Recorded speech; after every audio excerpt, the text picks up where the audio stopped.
welcome back to the Interpreting Intellect, okay? So today we will be going over one of the most basic things, which is theses for World History AP, okay? Now you got to keep in mind that when you write a thesis in World History AP, it is much different than that of a research paper in English, okay? So it's always, and in my mind, I think it is always very important to recap on the most basic things. You know, you might have missed something. Okay, so let's begin. So, theses, they are in LEQs, okay? LEQs, of course, that is very important, the long essay question. So let us just look at what a thesis is. So a thesis can have a scale, okay? These are the three main scales that they will give you. It is compare and contrast. There are also cause and effect and change and continuity, okay?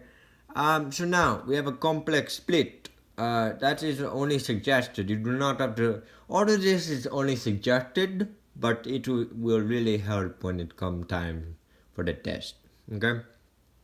So a complex split, which means you will have two arguments.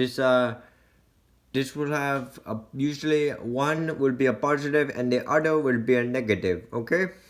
Now, secondly, if you are given no categories, then use government, society, or economy. Okay. So I hope we know what that is. Government is usually increase or decrease in power. Society is usually a unification or division among society, and economy is the accumulation or the decrease in wealth. Okay, now if you are given categories, use them. It's highly recommended. It will really help you create. Anyways, here's how we construct our thesis. So we start with the word although. We do not have to, but I suggest it, or my teacher at least suggested it. And then we start with the first argument, and that is usually the argument that you know the most about, okay? And then we have the second argument, okay? Now, let's see what can be in the thesis, okay? So in the thesis, there's usually a 10-point rubric, so it does not have personal statements such as I think or I believe, okay? And it answers the prompt, okay? Make sure it is in the right time period as well. Also, our applicable comparison words at the beginning. It is no facts are in the thesis.